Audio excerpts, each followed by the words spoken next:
Welcome everyone to the Matrix Conversations and Transformations, a seminar series from the Department of Critical Theory and Social Justice. I'm Professor Mary Christianakis, and I'm joined by Professor Malik Moazzam Dolat and Professor Caroline Heldman, co-founders of this series.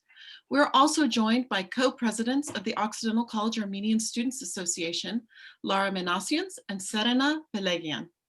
First, a bit about the series. The series focuses on pressing current events and seeks to connect our community with experts, scholars, and the most effective activists. You can register for upcoming events and access our YouTube channel, where you can watch videos of past events at oxy.edu/matrix. You can find us on Twitter and Instagram at CTSJ Oxy. Please note that we are using the webinar format. This means that you can submit your questions at any time via the Q&A button at the bottom of your screen. It is my pleasure to introduce to you two of our panelists. Dr. Shushan Karapetian is Deputy Director of the USC Dornsife Institute of Armenian Studies, where she leads the Institute's research and scholarship initiatives, deepening the integration with entities both on and off campus and expanding the scope of academic programming. She received a PhD in Near Eastern Languages and Cultures from UCLA in 2014, where she taught Armenian Studies courses for 10 years. Her dissertation, How Do I Teach My Kids My Broken Armenian? A study of Eastern Armenian heritage language speakers in Los Angeles, received the Society for Armenian Studies Distinguished Dissertation Award in 2015. In 2018, she was the recipient of the Russ Campbell Young Scholar Award in recognition of outstanding scholarship in heritage language research. She also serves as an associate director of the National Heritage Language Resource Center at UCLA. Shushan researches, teaches, and writes about Armenian experience, particularly focusing on competing ideologies and the intersection of language and the construction of transnational identity. Please welcome her.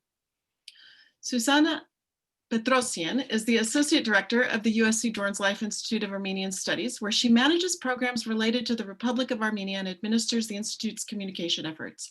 Her previous work includes executive producer at Annenberg digital news site Neon Tommy, senior editor of the Public Diplomacy magazine, contributing editor for the Journal of Public International Affairs, and communications manager at the Foundation for the Preservation of Wildlife in Armenia.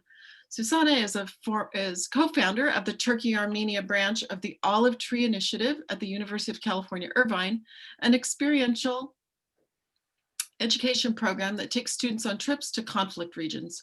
She has bachelor's degrees in economics and international studies from UCI and a master's degree from the USC Annenberg School for Communications and Journalism.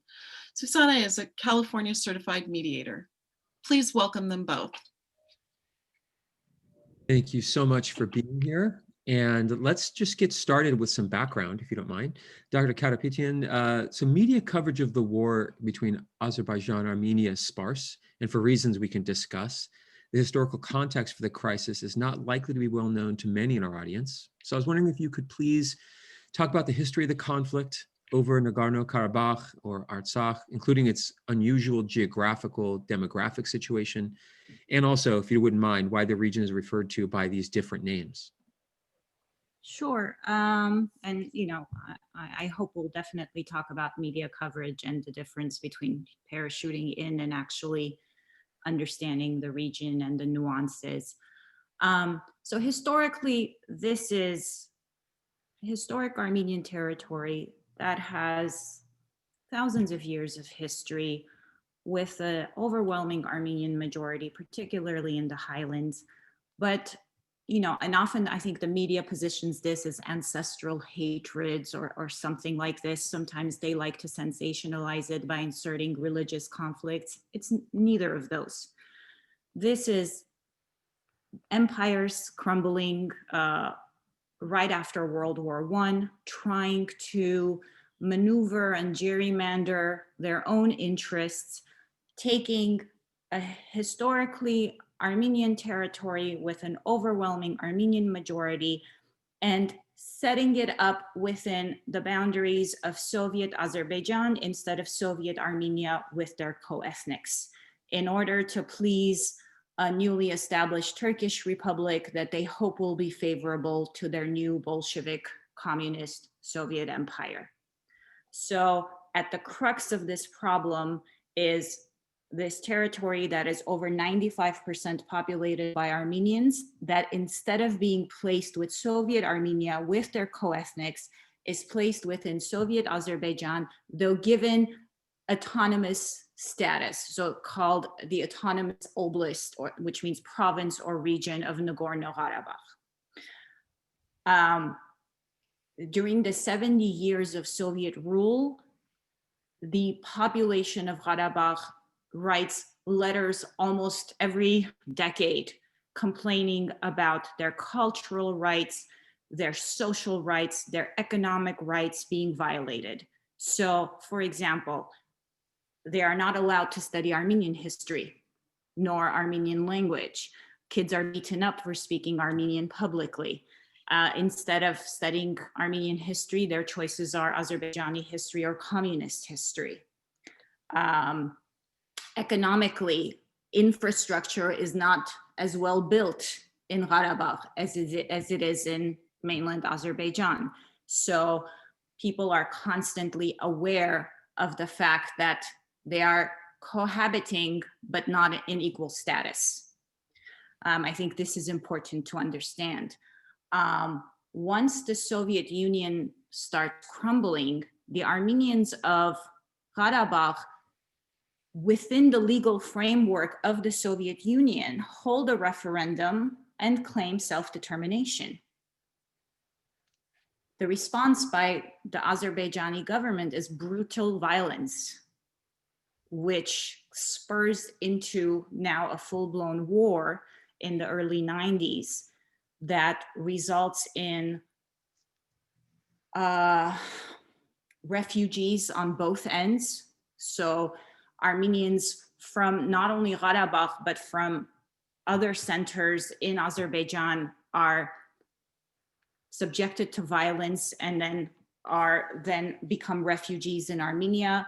Azerbaijanis during the war are also left in refugee status. So about 1 million people are displaced, several years of war. And this conflict then turns into kind of a no peace, no war situation for about 3 decades with a ceasefire in 1994. I think this notion of the remnants of imperialism, the interest of bigger powers at the cost of self-determination is a nuance that usually isn't represented. Now, in terms of geography, Malik, you asked that question too, and naming. Artsakh is the historical Armenian name for this territory that, goes back to one of the first Armenian dynasties, the Artashes dynasty that started in 189 BC. And Artsakh is one of the territories recorded in this Armenian dynasty. It's known as Artsakh. Now, anyone who kind of takes a cursory look at Armenian history, and mind you, we always joke about this, your concise history of the Armenian people is like a 400-page book. That's the concise version. And of course, it's the Armenian people and not Armenia, because the Armenian people have been dispersed for so long, right? And lived in empires, in their own dynastic kind of political realities. But this territory of Artsakh is so unique because of its mountainous terrain that the Armenians there, regardless of where kind of the political realms of Armenia have been, they've retained their autonomy because it's been hard to get into this mountainous region. So even within Armenian political entities, there have been like the princes of Artsakh, right? They kind of had their own sense of autonomy, of self-determination. Karabakh is a Perso-Turkic name for Artsakh that kind of came into play when it became part of when Armenia was, at first between the Russian and Persian domains, and then the Russian and Ottoman domains. This kind of Perso influence gave this name Karabakh, meaning, there's some kind of debate about what that actually means, black garden, lush garden, and to a point where then that kind of became the accepted name for Karabakh. So even in Armenia, you'll hear a lot of people say Karabakh instead of Artsakh, even though Artsakh is kind of regaining ground. And then Nagorno-Karabakh or Nagorny-Karabakh is kind of the Russian version of it. So Nagorno meaning mountainous, right? Mountainous Karabakh. And then why Karabakh with a KH? It's because it's an English transliteration of the Russian transliteration of this Perso-Turkic name for this historic Armenian name. So I guess that just also feeds into, you know, the kind of linguistic dynamics of imperialism and nationalism and so on. So it's a very complex. It's very complex on one hand, and it's very simple on the other, I guess. The complexities in all of the nuances, but really this for Armenians is an issue of self-determination, an issue of a group of people who want to have a say in what their life looks like, who want to have their basic rights protected, their human rights, their right to live peacefully and freely. From the Azerbaijani perspective, this has been an issue of territorial integrity. This issue has become so crucial to their sense of national identity. So the kind of, and I think the last 20, 30 years, and maybe we can talk about this a bit later with Susana, the investment in kind of building up the importance of this issue, the importance of territorial integrity and so on, has just spurred notions of hatred, notions of good and bad, notions of the other, the self-defined by the other, by hating the other. I think that element of it is also an important dynamic. So I think maybe I'll stop there and then we can kind of get at details as we discuss more. That's great. Thank you. Appreciate it. This is for either of you. What does the fighting look like on the ground? What is actually happening? Mm-hmm. I can start for that one. So as Shushan, I'll start with why this fighting is at an intense level than previous ones before I go into the actual fighting on the ground. But as Shushan mentioned, after the 1994 ceasefire that ended a brutal war between Armenians and Azerbaijanis, throughout the last decade, skirmishes continued on the border, on the front line between Karabakh and Azerbaijan, and also on the border that's shared between Armenia and Azerbaijan. So both of them share a border with Azerbaijan. Skirmishes have always taken place. There was a 4-day war in 2016.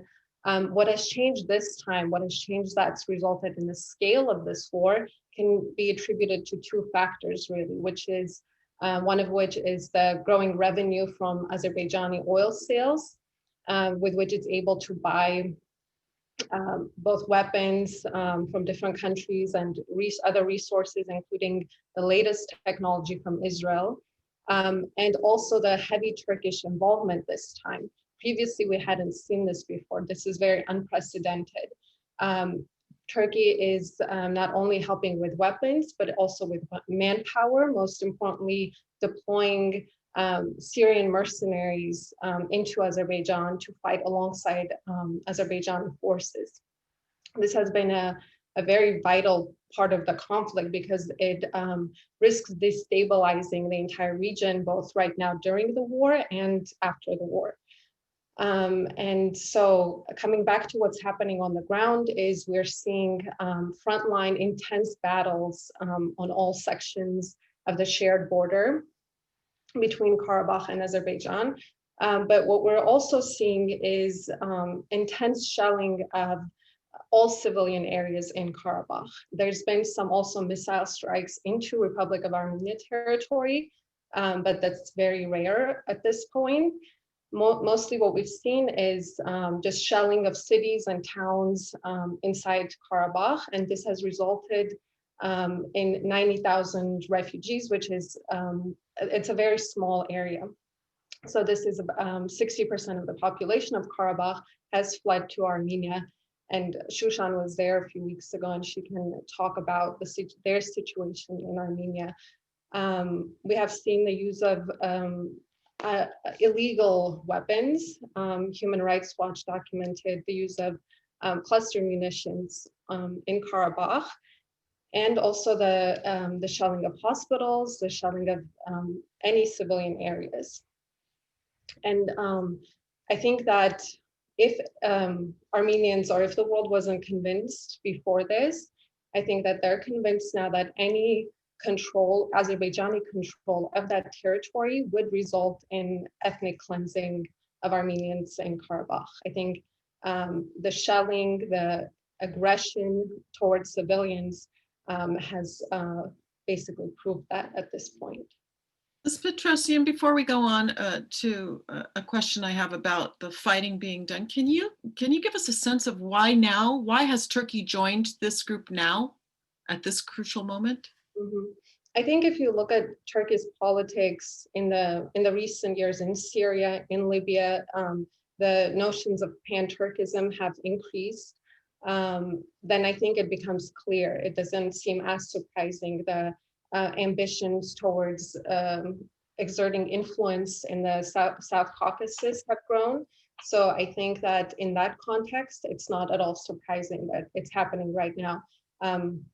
Its control over the rebel territories in Syria have allowed it to sort of take advantage of the mercenaries there living in poverty. Two of them have actually been caught by Armenian forces. And one of them, during a testimony, said that he was paid $2,000 a month by the Turkish government to come and fight alongside Azerbaijani forces. And he was also offered $100 for every head of an Armenian. So I think in that context, their role becomes clear.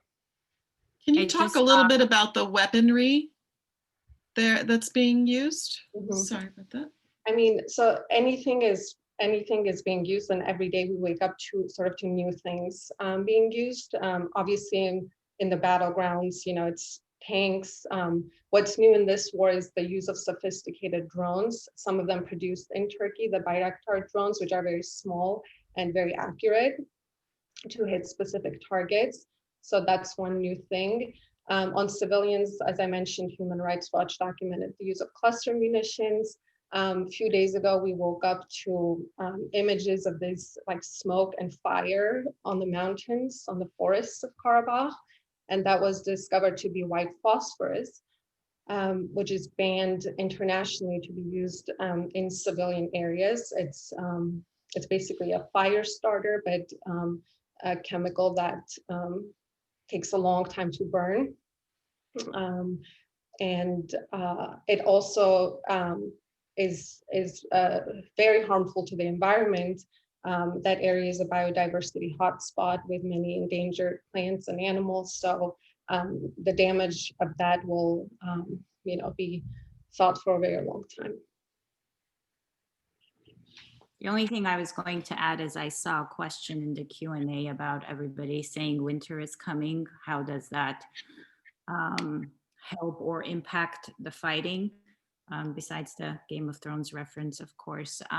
So the big, besides the asymmetry in kind of the numbers, right? Just bare population, Armenia, Azerbaijan, add Turkey to that, but also the exponential spending and technological acquisition of kind of technologically advanced warfare. This is nowhere near the war that both sides saw in the 1990s. Actually, I don't think the world has seen a war using this kind of technology.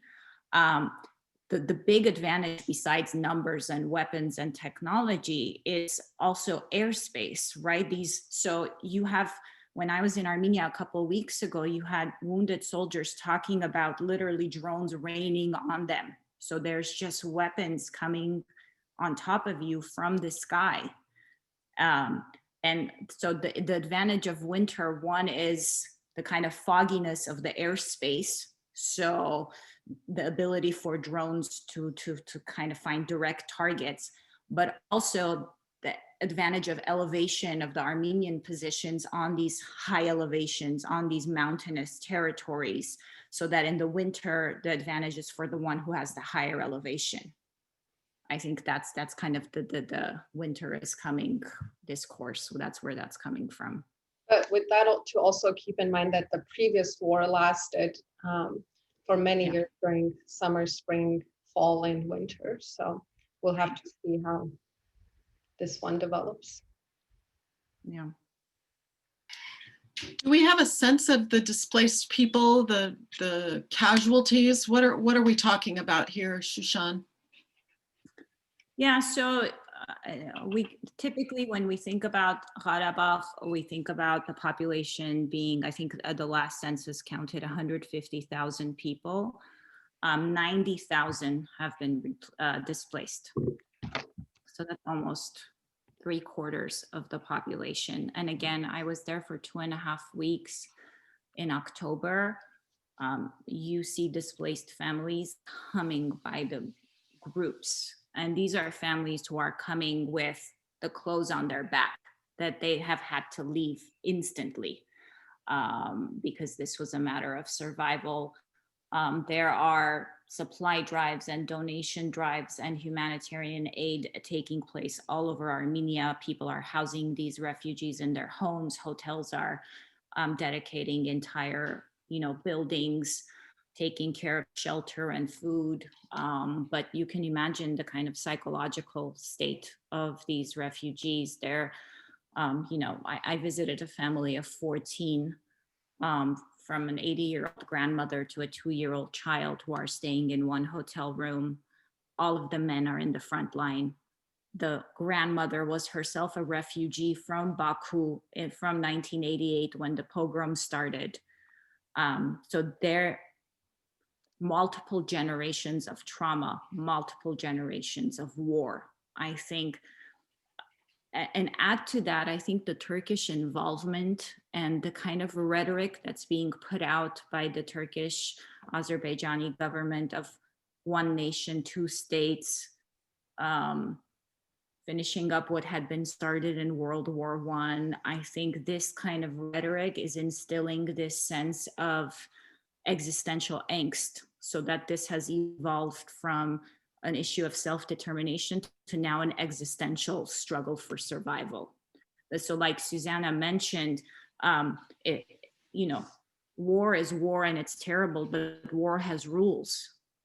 But when you are violating the rules of war and targeting civilians clearly and directly, when you are bombing hospitals and maternity wards, how do you expect people to feel safe? So the idea is, we want this territory with or without its Armenian population. How else do you define ethnic cleansing? I think I just want to convey a sense of the psychology of these refugees.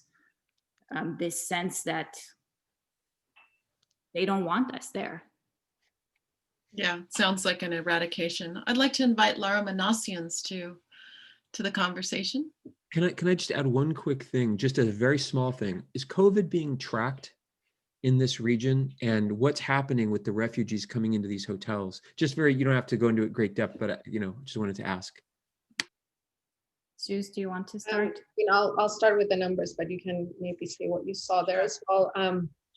As in the rest of the world, the COVID numbers are exponentially growing in Armenia. I think when the war started, sort of it halted people's, ability to sort of stay isolated, and sometimes for necessary reasons as well.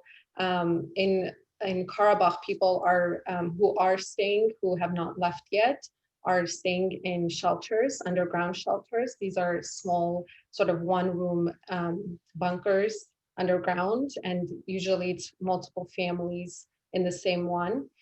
So they don't have a choice to isolate. Unfortunately, the numbers are growing at a very high rate, but I think they're tracking. The government is tracking. It is trying to isolate, at least in Armenia. but in Karabakh, it's unfortunately not possible. And with Yeah, that, and I think yeah, sorry, I was going to say the that only overwhelmingness of the hospital system as well, with the wounded, is not allowing sort of for proper treatment of the COVID patients unless they're, extremely severe cases. and again, in terms of people's state of mind, I think the sense I got was that before the war, people had been, very cautious, following whatever precautions needed to be followed. But, someone said something, I just lost a son or a brother. You expect me not to hug my family member?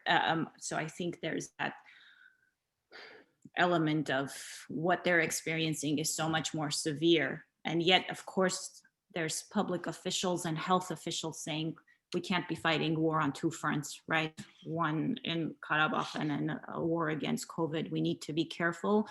But one, the inability to isolate in certain situations, like Susana said, and I think the kind of psychological state of mind is not helping that effort. So the big worry is that the healthcare system is going to be completely overwhelmed with both the wounded and people with COVID. So the next question is for either one of you, and I know you touched a little bit about this already, but what is the state of the Armenian people in Nagorno-Karabakh or Artsakh in Armenia and what is it like to live in an unrecognized territory without resources or support before and during the war? Okay, so when Karabakh declared itself independent in 1991, so it's called de facto unrecognized sort of state because no country has recognized it as such. It's not part of any sort of international economic treaties. It's not part of any security alliances. So, but beyond that, for daily life, that has being in an unrecognized state has consequences. For example, people living there don't have their own passport, so traveling is very difficult. Universities in Karabakh are not internationally accredited, so if you sort of get an education there and go somewhere else, it's very difficult to get your education evaluated. There's a lot of organizations, including human rights organizations, who only work with countries, who nation states. And because Karabakh is not recognized as such, they don't visit Karabakh. And not only to document human rights abuses from external actors, but also internal actors. If one day Karabakh had a corrupt government that was, killing or suppressing its own people, no one would come and document that or do anything about that. That's just during regular life, but in war, that's heightened because again, you don't have security alliances. You don't have certain organizations coming and documenting what is happening, all the human rights abuses happening there because of the war. You have some, but not a lot. So that's what it's like to live in an unrecognized state. Yeah, I think we had a couple of years ago in one of our programs, we had the Deputy Foreign Minister of Karabakh come and give a talk. And she gave some very concrete examples. So if you graduate from the University of Artsakh and you want to get an international internship, you want to get a scholarship, you want to get a fellowship, you can't. No one recognizes your degree. If you are treated in a hospital in Artsakh and you need to get follow-up treatment elsewhere, your hospital documents may not be accepted because no one recognizes it. So you don't exist for the world. And like Susana was saying, in times of peace, in quotation marks, that's hard enough. But in times of war, it's very convenient to turn a blind eye to war crimes or humanitarian crises in a de facto state. In terms of, I think, Laura, you also asked about the people there right now. So we have a CivilNet, a news organization that publishes a piece almost on a daily basis by one of their journalists who's a native of Artsakh, who writes a diary. She, like the rest of the people there, are in what you said, underground bunkers, shelters. There are sirens going off nonstop, warning of shelling. The other thing about winter is the colder it gets, the harder it's going to be for these people in these shelters. People haven't seen the light of day for days. So it's very, very difficult. There are also elderly and the sick who may not be able to be moved. So it's a very difficult situation. I also want to ask about the other regional powers that are involved. So, for example, Russia, Iran, and what their role is in all of this. And I think we also have an attendee who's asking a little bit about military equipment and that sort of thing. So, what is their role? Who are they? What do they play in this whole war as well? So the main international body that was created after the war in the 90s to mediate a not just a ceasefire but a peace deal between the two countries is called the OSCE Minsk Group, the Organization for Security and Cooperation in Europe. And that consists of the United States, France, and Russia. And they each assign a co-chair, sort of like an ambassador to this group, who are responsible for mediating between the two countries. Clearly, they didn't get anywhere in the last 30 days. So here we are today. And they have been trying, sort of France tried a ceasefire, Russia tried a ceasefire, and those all have, the United States also tried a ceasefire, which also failed to uphold. So that's sort of their role. In terms of Russia, it's obviously it's supporting, it's a main supporter of Russia. It sells both arms to both Azerbaijan and Armenia, so to both. And Iran is sort of portrays as a neutral body. It doesn't like to get involved in this conflict because it shares a border with both. So any sort of escalation of conflict is, of course, worrying for Iran. There have been drones that have been shot down both by Azerbaijan and Armenia. It's hard to know. That have fell on Iranian territory. So it's kind of watching very cautiously and has a voice that it would like to sort of play a role of a mediator.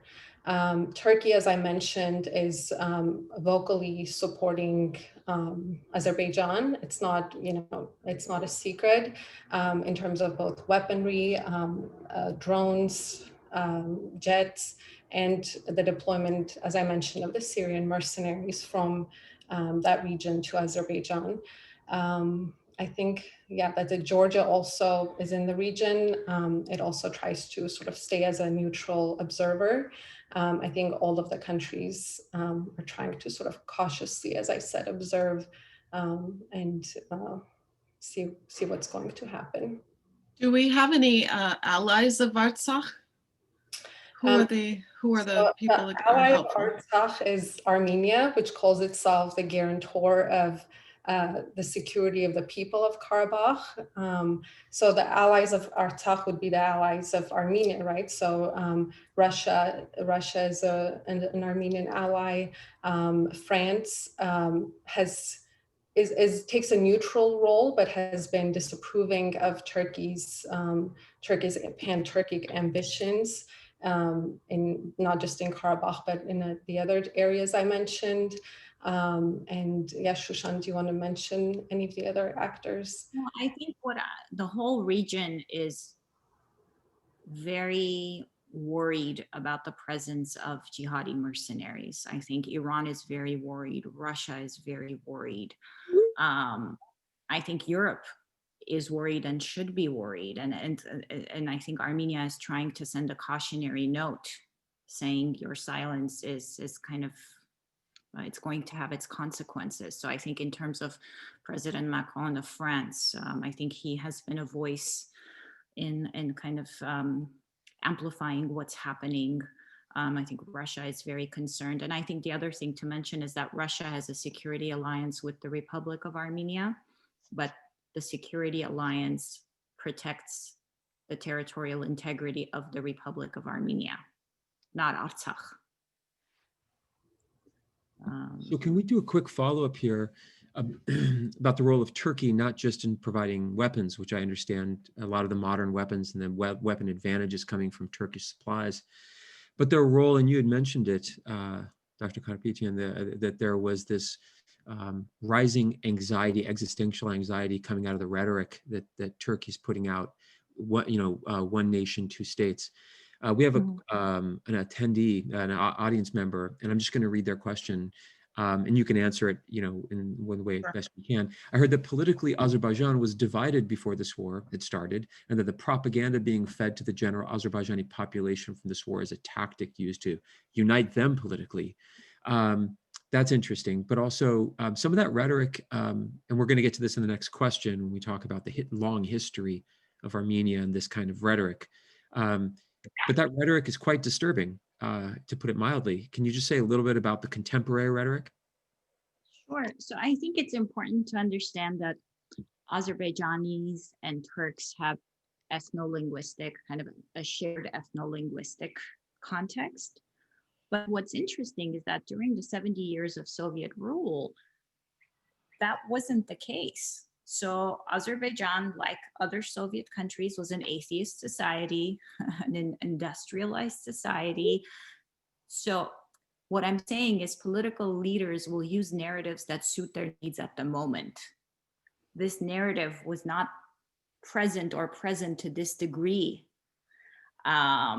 And I think right now, going to the question that the attendee asked, given the economic dire situation in both Azerbaijan and Turkey, given the repression of civil rights, of human rights, it's a useful time to distract and unite the population with war, to use this narrative of humiliation. So the lowest point of Azerbaijani history was losing the war in the 90s.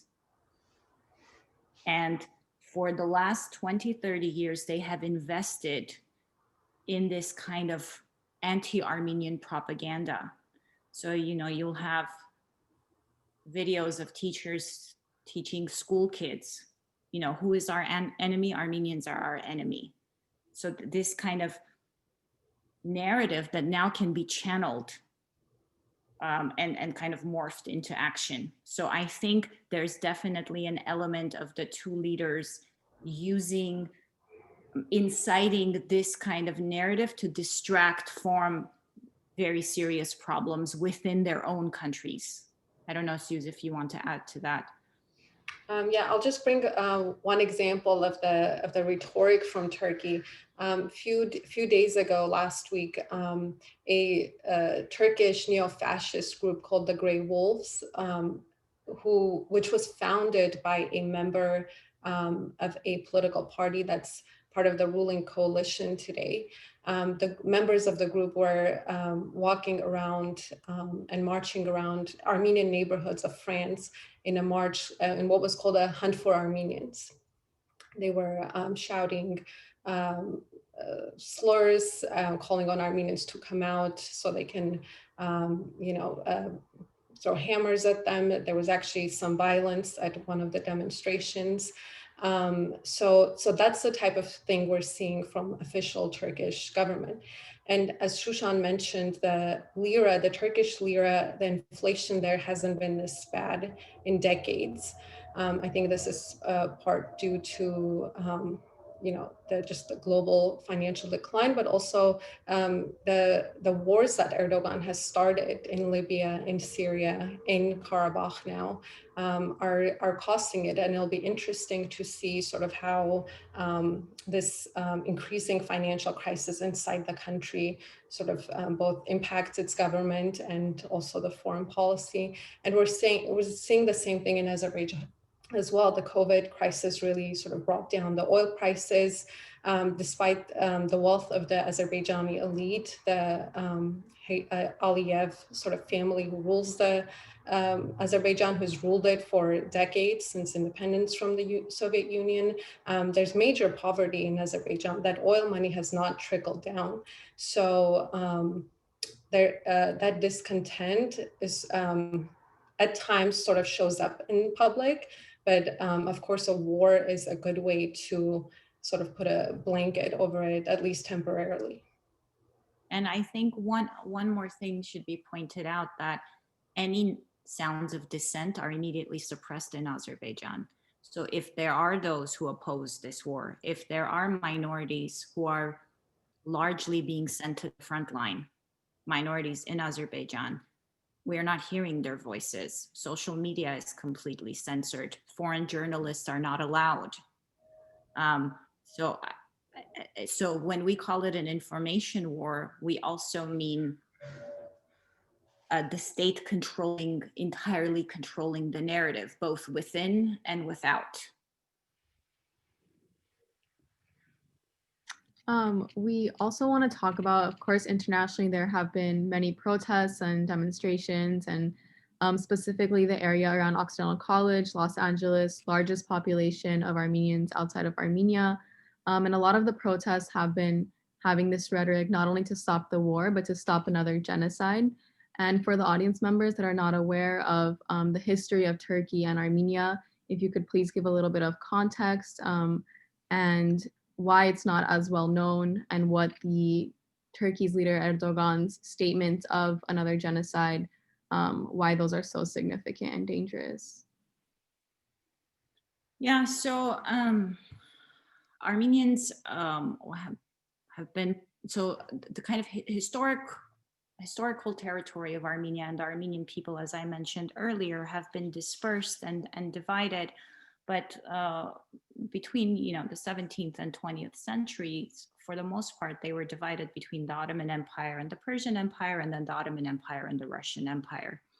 Kind of Western Armenia was part of the realm of the Ottoman Empire, and violence, had been present, but never to a degree that it did during the years of the genocide. So if the Armenians acted out according to Ottoman leaders, there was a massacre or two. Those were punitive, but not with the intent to wipe out the entire population.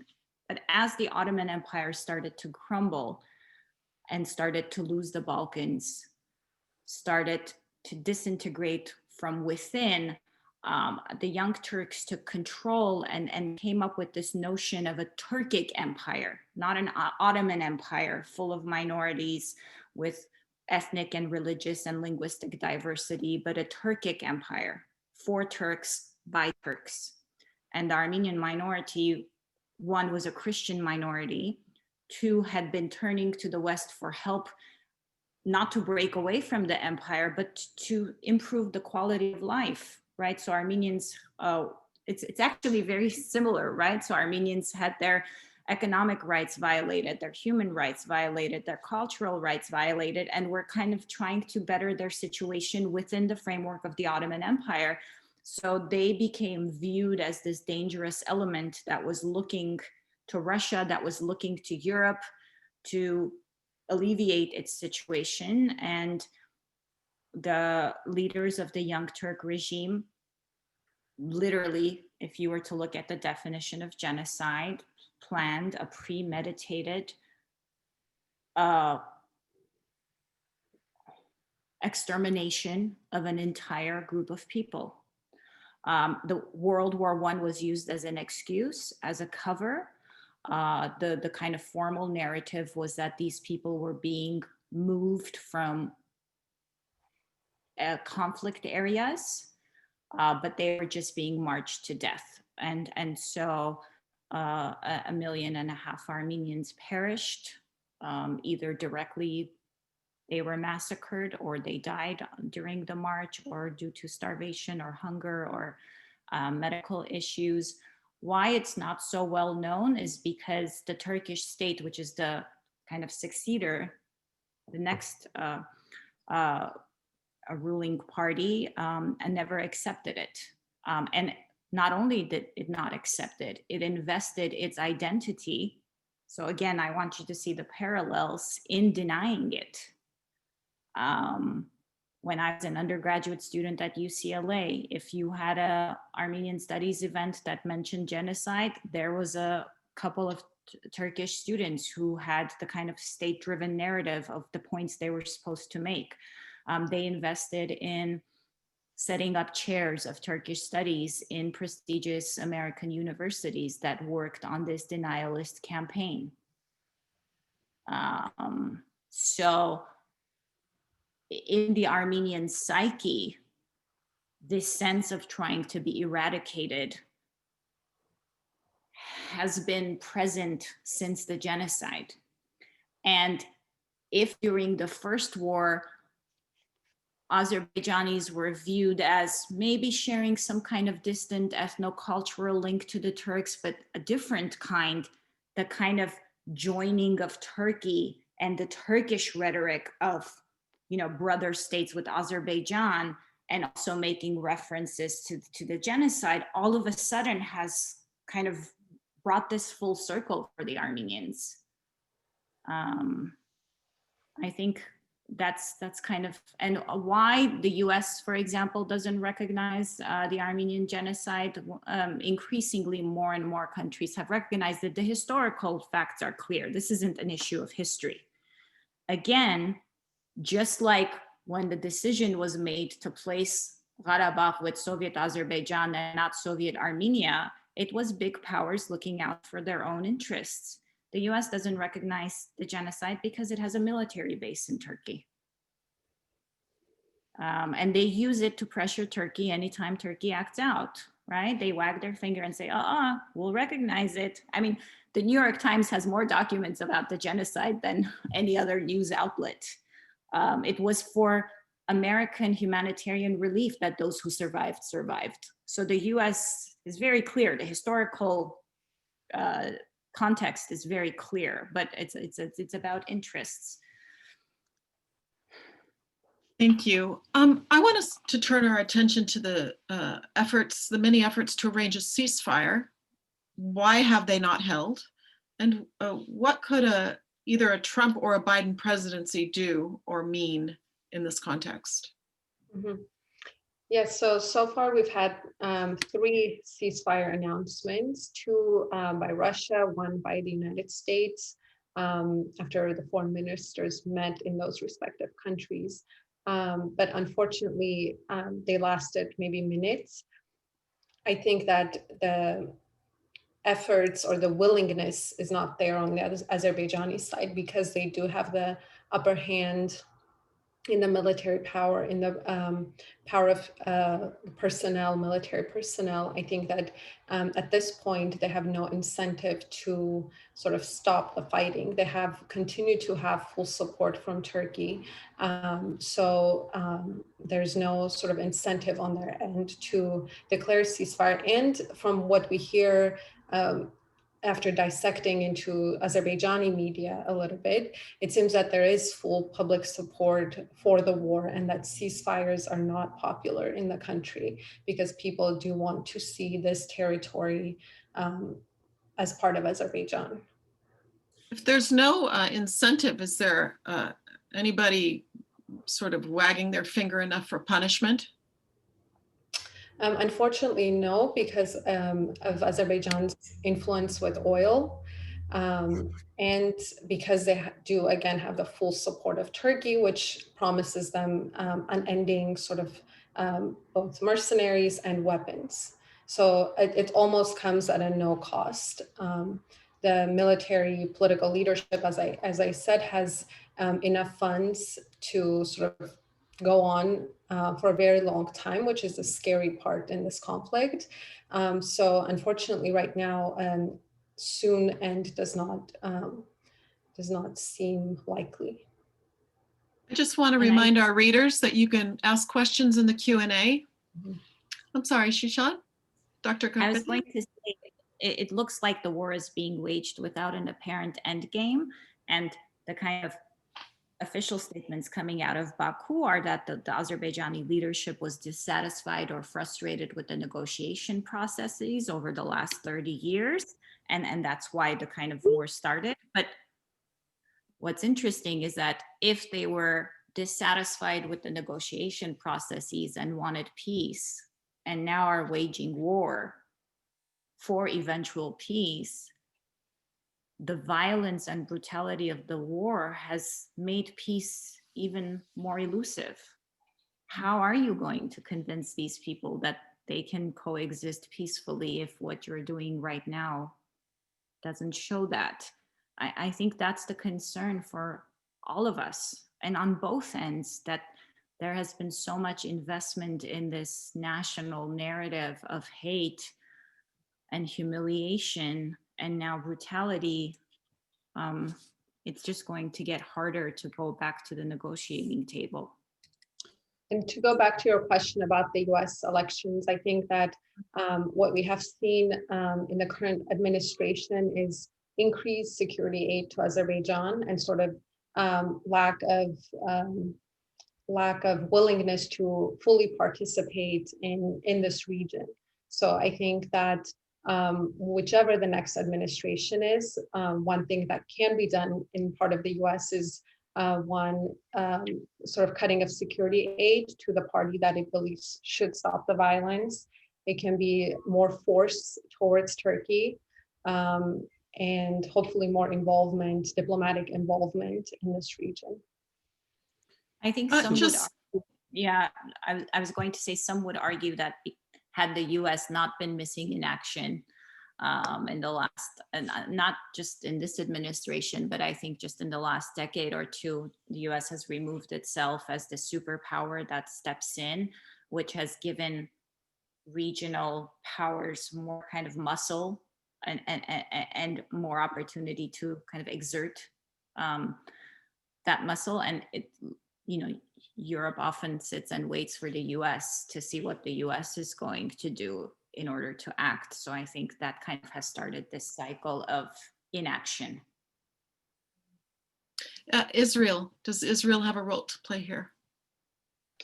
Yeah, Israel plays one of the major roles in selling the latest military technology, including the banned weapons to Azerbaijan. So a halt on their end would also make a dent in Azerbaijan's military power, for sure. So I've been reading about this since the summer, the rising hostilities. And as our audience questions show, not a lot, we don't know much. It's really hard to find information. So the question is, why is it so hard to find information? The Guardian stopped covering this 2 weeks ago. Like, I think the last article, and they were the ones covering it best as I could tell, in English language media, besides you all, we'll get to you at the end. But why is that? Why is the coverage so spotty, given this seriousnness? I was just going to say, yeah, Suze, let me say one thing and then you can take over. But before we even got this question, I was going to say, in addition to humanitarian aid, sanctions, and everything else that the US can do politically, providing credible, deeply investigated information is just as crucial. One of the problems is that Western journalists aren't familiar with the geography, with the politics, with the geopolitics of the region. They will literally parachute in, write a sensational story, and then disappear without giving depth or context. So that's kind of one aspect of it. The other aspect is petro money that has invested in firms that have provided talking points and narratives that are one-sided. So Suze, if you want to maybe get into more detail. Just to get it, touch on that, it's a lot of the articles you see, sometimes you come out and you question, and on the bottom you see that the author is a consultant for a public relations firm. And of course, it's printed in reputable news sites, and it's not always clear until the end that it's simply a PR piece. I think Azerbaijan has been very active, especially in this war, in attempting to shape the narrative. There was a PR group that Armenians protested, which eventually dropped Turkey from its list of countries that it was serving. But of course, they can pay the next guy, right?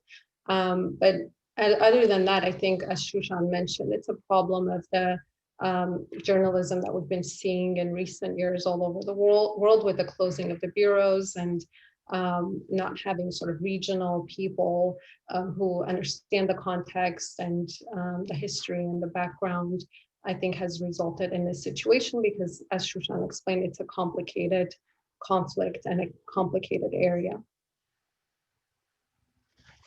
Well, it's pretty terrifying that that we can't get to the truth because it's bought, clearly.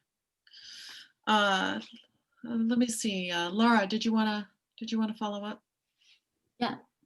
So there's a common phrase heard among the Armenian community that goes "Hachtelueng," translating to "we will win."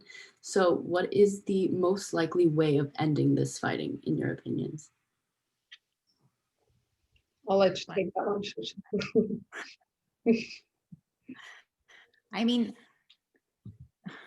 what was so hard for me when I was there for those couple of weeks was, and I wrote a piece about this recently for something we're doing at the Institute we'll talk about, was seeing my friends, my family members who were the kind of open-minded, outward-looking, peace-wanting, humanist in Armenia who didn't think, every Azerbaijani is a bad person, who thought that, we can coexist, we can come to an understanding, all of a sudden be hardened by this war, all of a sudden be put in this situation of existential angst.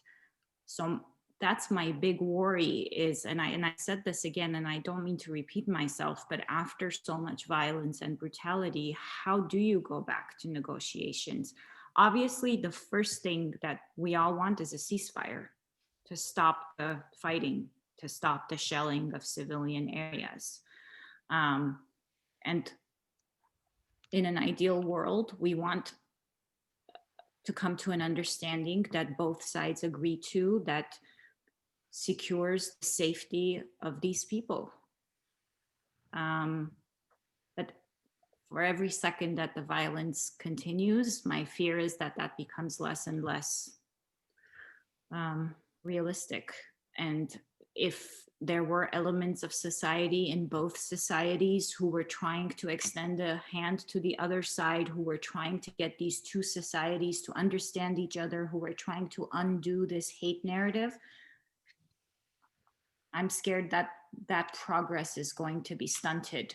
And also, we haven't talked about the Velvet Revolution in Armenia and this kind of democratic rebirth or democratic explosion. And I'm so worried that those advances will also suffer, because when you have a war, when you have militarization, authoritarianism tends to rise.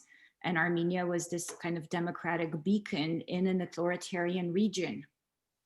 And I think, when we talked about kind of regional elements, that was also not well looked upon by authoritarian neighbors, right? You don't want a democratic neighbor if you're insistent on that path. So I don't know. I think the first order of business is ceasefire, so that we can take care of the humanitarian crisis on the ground.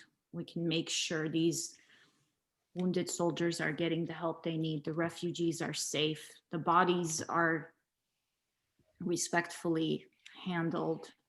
And one more thing about journalism, I think that we haven't mentioned also, is that if an international journalist comes to the area to cover the war, and they go to Armenia or Artsakh first, Azerbaijan won't let them in.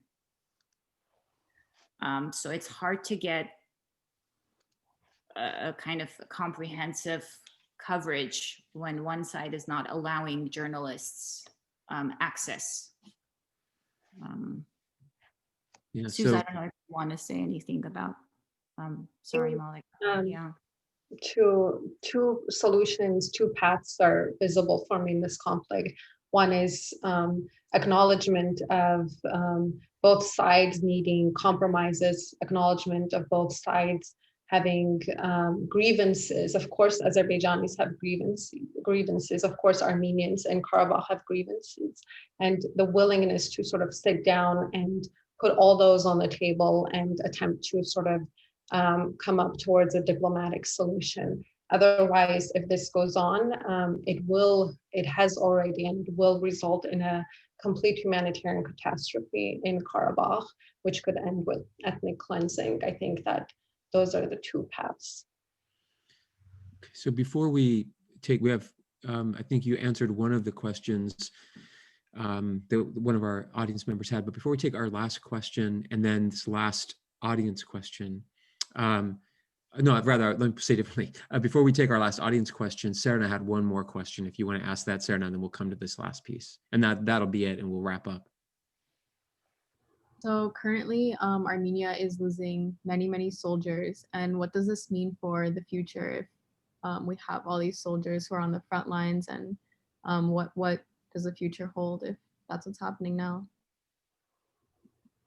That's going to cause, no matter how this war turns out, militarily, diplomatically, societally, the consequences are disastrous. Demographically, right, Armenia has a population of maybe 3 million. So a whole generation of 18 to 20-year-olds is lost.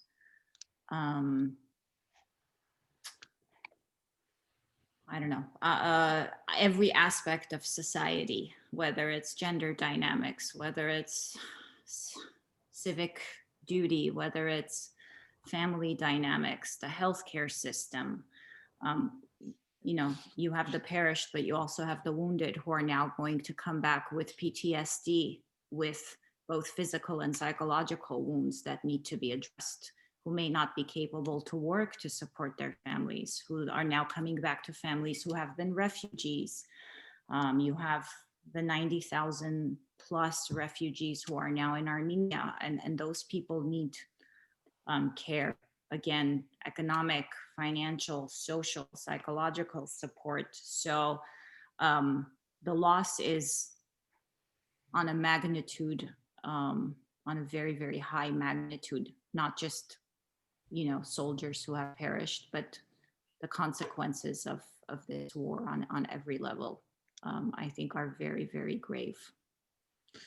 So if I understand this from what you've said so far, Armenia is isolated here and under supported relative to Azerbaijan. And one of the important things here would be to get the United States or other major powers involved, since, as you were saying, the US has a history of leading on these things. One of our audience members asked a really good question, which is, you had talked about the PR problem, the messaging problem, and so on. So I'm just going to read this question and we'll end with this, and then we'll provide some links and some resources for people to find out more and follow your work, your excellent work. So I'm just going to read this so everyone can see it. I'm curious in what sort of messaging you think might be most effective as it pertains to educating our fellow American citizens.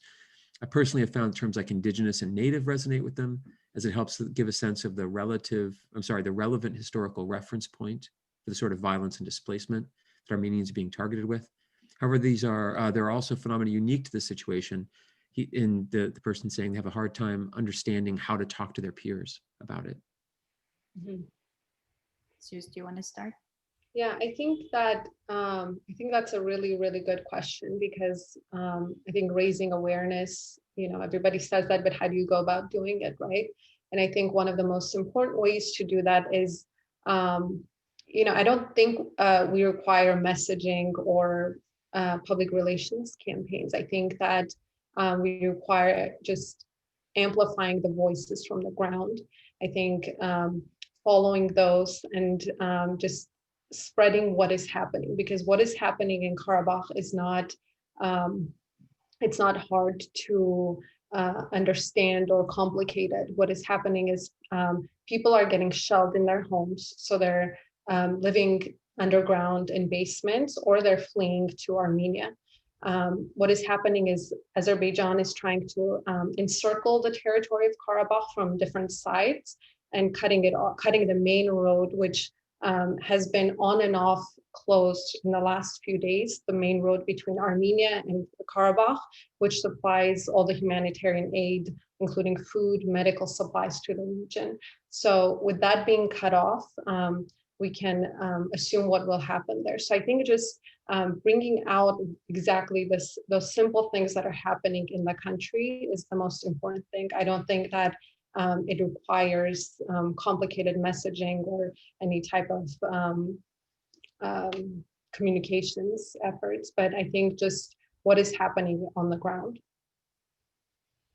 If you want to add more, Shushan. And I think the bottom line here, just sort of as a final point, is we started with this in the beginning, but Armenians who have been living there, the indigenous Armenians, as the question, the person asked the question mentioned, want to determine their own self-government, want to determine how they live, under who they live. They did not choose to live under Azerbaijan in the 1920s when they were forced by the Soviet government to do so. And they're certainly not choosing today to live under Aliyev's dictatorship. So they want a right to self-determination, which in international relations trumps the claim of territorial integrity, because self-determination is about people, not about territory. Thank you so much. Truth and self-determination. I'm sorry that we're going to have to close it up. We're a little bit over time, but this has been an incredible conversation, incredibly illuminating. Thank you so much to Dr. Karapetian and Ms. Petrosian. Thank you so much for joining the Matrix today. If you'd like to learn more, we will be posting some links to our Matrix page that will link you to much of the information presented here. Also, tomorrow, 9:45, we will be meeting with Oliver Wang, who's going to talk to us about hybridities and the immigrant food experience. So we'll see you all tomorrow. Thank you so much, and wishing you well for the election. Thank you so much, everybody. Really appreciate it. Thank you, Laura and Serena, and obviously our wonderful guests. Thank you for having us. Thank you very much. Thank you. Bye-bye. Thank you.